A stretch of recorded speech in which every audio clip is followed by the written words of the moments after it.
السلام علیکم ورحمۃ اللہ وبرکاتہ۔ آج کل آپ نے دیکھا ہوگا کہ کوئی بھی فیشن یا کوئی بھی کپڑا یا کوئی بھی چیز مارکیٹ میں نئی آتی ہے تو نوجوان یہ کوشش کرتا ہے کہ ہم اس چیز کو اپنائیں۔ پہلے کیا تھا کہ پہلے ہم لوگ بال کٹوانے جاتے تھے، آج سے 10-20 سال پہلے جب ہمارے باپ داداؤں کا زمانہ تھا تو بالکل سمپل سے بال کٹتے تھے، نہ ادھر زیادہ نہ ادھر کم، بالکل برابر۔ لیکن آج کا ماحول دیکھو کہ ادھر چھوٹے ادھر ٹکلا ادھر ویسے بال۔ پھر کسی ہیرو نے پھٹا ہوا پینٹ پہنا تو مسلمان نوجوان نے اس کو پہننا شروع کر دیا۔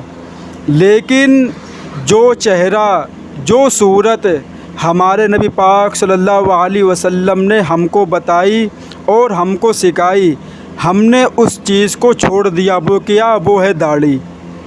وہ داڑھی ہے کہ ہم کتنے نوجوان دنیا میں ایسے ہیں کہ جو دوسروں کے فیشن پر پیسہ خرچہ کرتے ہیں، کپڑے خرید کر لاتے ہیں اور پتہ نہیں کیا کیا چیز استعمال کرتے ہیں، لیکن جس میں پیسہ خرچہ ہوتا ہی نہیں ہے وہ چیز انسان اپنے چہرے پر کرنے کے لیے بالکل لاغر ہے۔ کہتا ہم نبی کا حکم نہیں مانیں گے، ہمیں داڑھی کٹوانے مزہ آتا ہے۔ تو میں نے سوچا کہ اسی کے اوپر آپ بات کریں گے کہ آپ کو معلوم ہو جائے کہ اس انسان سے نبی نے کتنی نفرت کی ہے جس نے اپنے چہرے پر داڑھی نہیں رکھی۔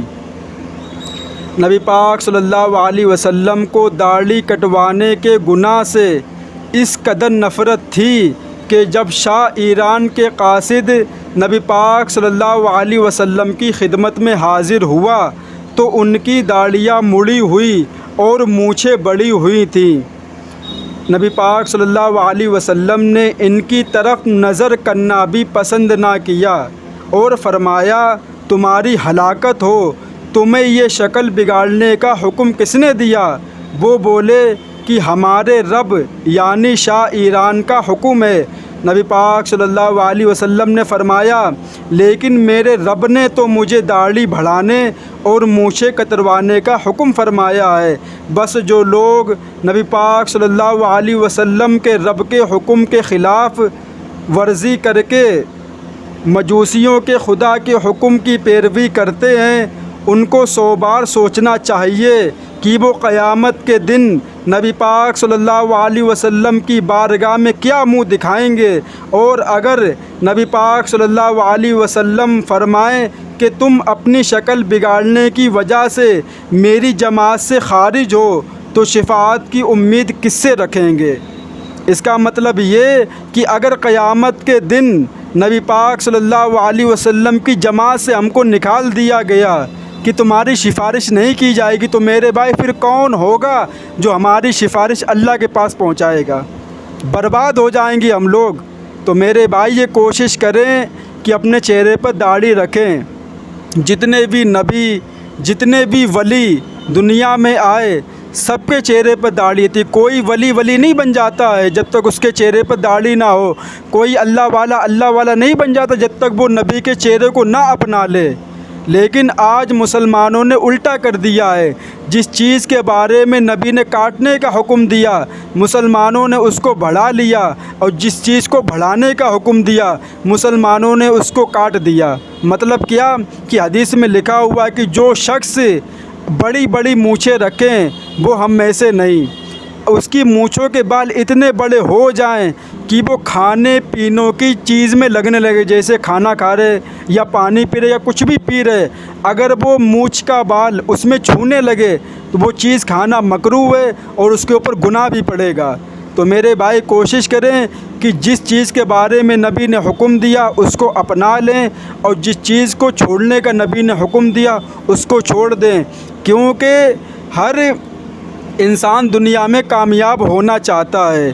تو کوئی کسی کے طریقے پر لگا ہوا ہے، کوئی کسی کے طریقے پر لگا ہوا ہے، لیکن میرے بھائی امید نہیں ہے کہ وہ انسان کامیاب ہے یا نہیں ہے، لیکن جس انسان نے نبی پاک صلی اللہ علیہ وسلم کے طریقے کو اپنی زندگی میں اتار لیا ان کی باتوں پہ عمل کرنا شروع کر دیا، خدا کی قسم 100% امید ہے، 100% کیا اس سے بھی زیادہ امید ہے کہ وہ انسان کامیاب ہو گیا، دنیا میں بھی اور مرنے کے بعد آخرت میں بھی۔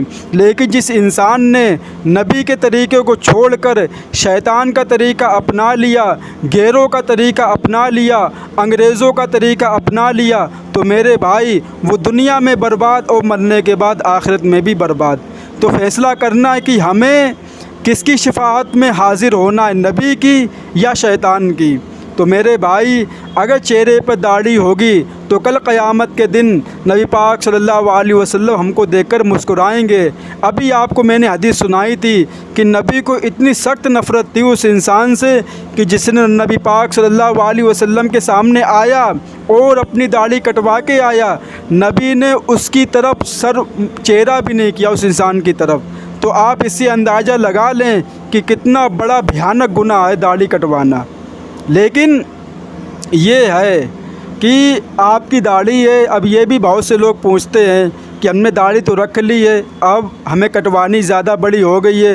تو اسلام یہ کہتا ہے کہ آپ سب سے پہلے اپنے داڑھی کے وال پکڑیں، بال پکڑنے کے بعد مٹھی بنائیں اور اس میں اپنے بال لیں، اور اس کے نیچے جتنے بھی بال آئیں آپ اس کو کاٹ سکتے، آپ کے اوپر کوئی گناہ نہیں پڑے گا۔ لیکن اگر اس سے کم ہے اور تب آپ نے کاٹی تو آپ کے اوپر آپ نے گناہ کبیرہ کیا، اللہ سے آپ کو معافی مانگنے پڑے گی کہ اللہ معاف کر دے۔ آئندہ کوشش کریں کہ جب اتنی بڑی ہو جائے تب ہم داڑھی کٹوائیں۔ اب یہ نہیں ہے کہ ہم نے داڑھی رکھ لی ہے تو ہمیں قیامت تک جب تک زندہ رہیں گے کبھی کٹوانا نہیں ہے۔ نہیں میرے بھائی، بہت سے لوگ نہیں کٹواتے ہیں، آپ نے بہت سے عالم دیکھے ہوں گے، کبھی چلتے ہوئے آپ کو ملے ہوں گے، انہوں نے بچپن سے داڑھی رکھی لیکن انہوں نے نہیں کٹوائی، کیونکہ ان کے دل میں نبی کی محبت ہے۔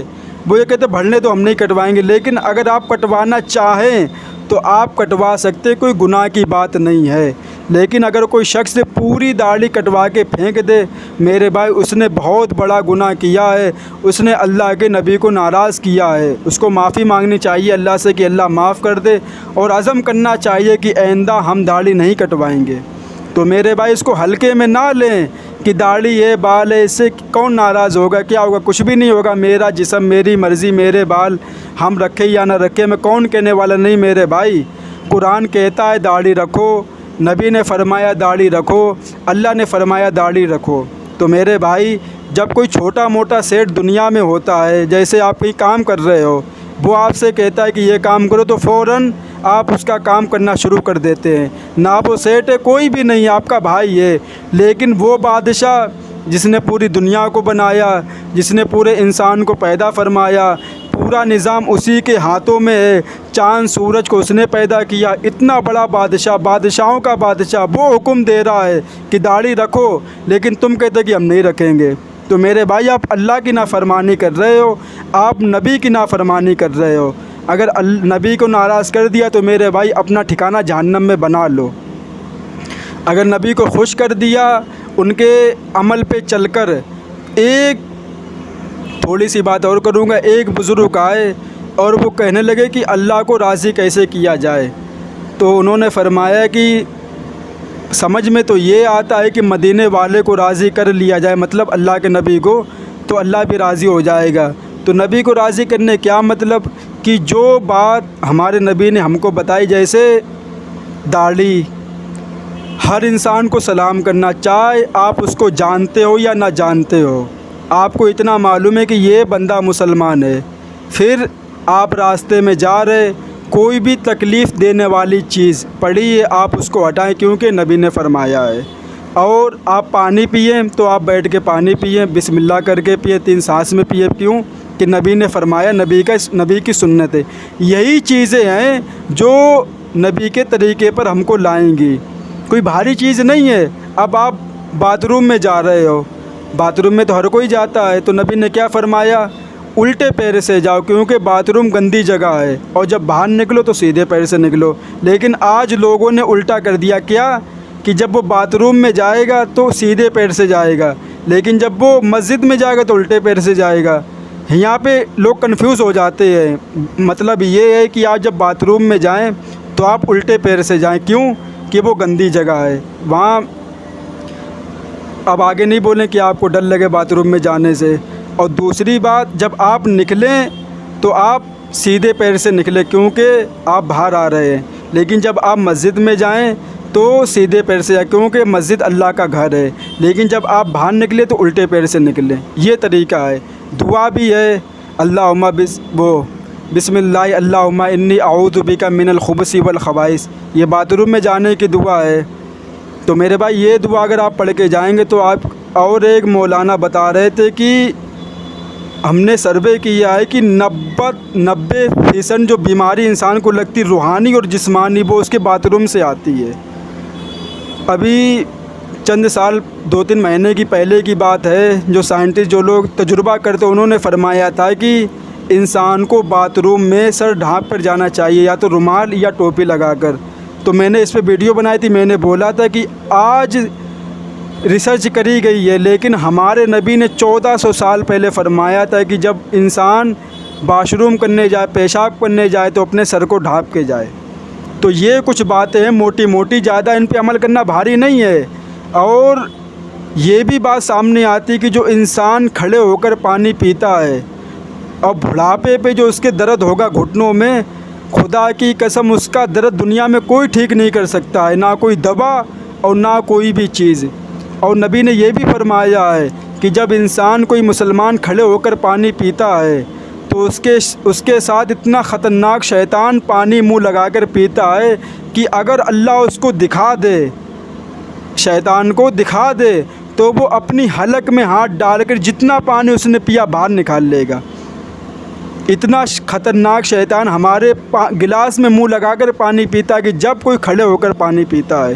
لیکن دعا ہم کو سکھائی ہے اسلام نے کہ جب پانی پیو بسم اللہ پڑھ لو، اور پینے کے بعد الحمدللہ، کیوں کہ تم نے جو پانی پیا ہے وہ بھی تمہارے بدن پہ لگے گا، وہ بھی طاقت بنائے گا تمہارے جسم میں جا کے۔ تو میرے بھائی یہ کچھ باتیں تھیں جو میں نے آپ حضرات کے سامنے پیش کی۔ بات جو لے کے چلا تھا وہ یہ تھی کہ اللہ کے بندو داڑھی رکھو، کیونکہ نبی کا طریقہ ہے، نبی کا حکم بھی ہے، اللہ کا حکم ہے، قرآن کا حکم ہے۔ اور جتنے بھی اللہ والے دنیا میں تھے، چاہے وہ غوث اعظم ہوں، چاہے وہ صابر پاک ہوں، چاہے وہ کوئی بھی ولی ہوں، سب کے چہرے پر داڑھی تھی۔